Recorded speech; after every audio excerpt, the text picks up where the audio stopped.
تبرجنا تبرج الجاہلیت الاولی صدق اللہ العظیم۔ محترم بزرگوں اور مائیں بہنیں، خواتین حضرات، خواتین کے لیے پردے کا واجب ہونا کسی بھی مسلمان کی نظروں سے پوشیدہ نہیں ہے۔ اللہ تعالیٰ نے عورت کے تمام فتنہ پرور اعضاء کو چھپانا واجب کر دیا ہے۔ عورت کے ہر عضو کے اوپر اللہ تعالیٰ نے پردہ واجب کیا جس سے فتنہ اٹھ سکتا ہے، اور جہاں چہرے کے معاملے میں تھوڑی بہت اسلام نے چھوٹ دی ہے، وہاں یہ بھی قید لگا دی گئی ہے کہ جہاں فتنے کا خطرہ ہو وہاں چہرہ چھپانا بھی ضروری ہے۔ حتیٰ کہ بعض مرتبہ محرم حضرات کے سامنے بھی بعض موقع ایسے آتے ہیں، اگر فتنے کا اندیشہ ہو تو وہاں پر بھی پردہ ضروری ہو جاتا ہے۔ اسی طرح خواتین کو شریعت نے اس بات کا بھی پابند کر دیا کہ وہ زمانے جاہلیت کی عورتوں کی طرح بن ٹھن کر نہ نکلے اور اپنی زینت سوائے چند محارم اور شوہر کے کسی کے سامنے ظاہر نہ کرے۔ عورتوں کو گھر میں رہنے کا حکم دیا گیا ہے۔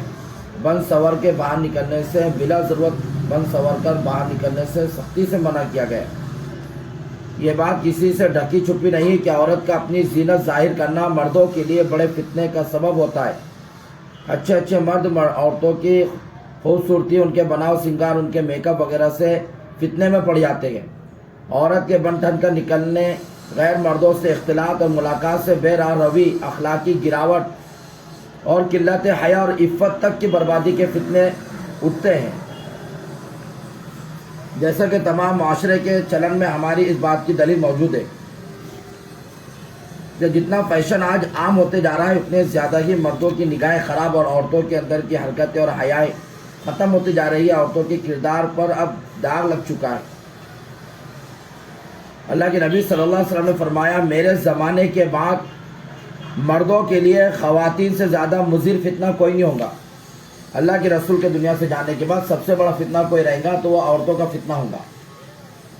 اسی طرح گزشتہ امتوں میں بنی اسرائیل کے لیے بھی سب سے بڑا فتنہ عورت تھی، اور آج بھی بنی اسرائیل کے نسلوں میں اس کا مشاہدہ کیا جا سکتا ہے۔ اللہ کے نبی کریم صلی اللہ علیہ وسلم کے ارشاد ہے کہ یہ دنیا بڑی میٹھی اور ہری بھری ہے، اور اللہ تعالیٰ تمہیں اس میں راج دلائیں گا، اس کے اندر اللہ تعالیٰ تمہیں حکومتیں دلائیں گا اور دیکھیں گا تم کیسے اعمال کرتے ہو۔ لہذا دنیا کے متاع اور چمک دمک سے بچنا اور عورتوں سے بچنا، کیونکہ بنی اسرائیل میں سب سے پہلا فتنہ عورتوں کی وجہ سے شروع ہوا۔ جیسا کہ اکثر مسلمانوں کے علم میں ہے کہ اسلام کا ایک مکمل نظام حیات ہے، جس میں اس نے بے شمار مصلحتیں جمع کر رکھی ہیں۔ اسی طرح مفاسد اور برائیوں کے سد باب اور روکنے کے لیے اور کمی کرنے کے لیے بھی اسلام نے ایک مکمل نظام قائم کیا ہوا ہے، اور اس سلسلے میں بے شمار قوانین بھی رکھے گئے۔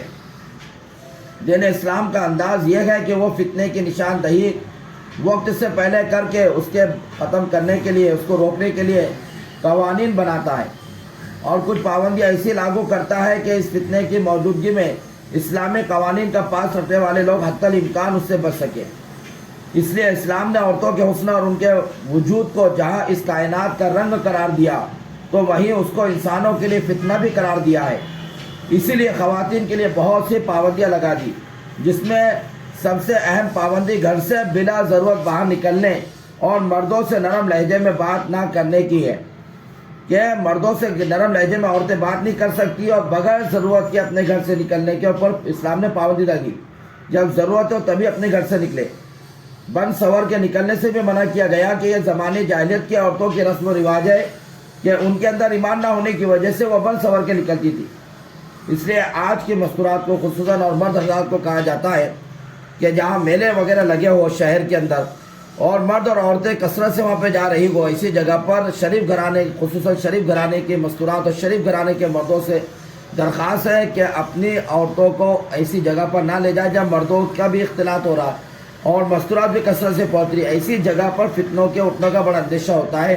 یہی جگہ ہوتی ہے جہاں نوجوان لڑکیوں کو چٹھی بھیجتے گئے، نوجوان لڑکیوں کی طرف سے لڑکوں کی طرف کچھ میسیج جاتے گئے، اور یہی اختلاف کا موقع ہوتا ہے جہاں ناجائز تعلقات مرد اور عورتوں کے شروع ہوتے گئے، اور گناہوں کا یہاں سے شروعات گناہوں کی ہوتی ہے، گناہوں کا بیج یہاں بویا جاتا ہے۔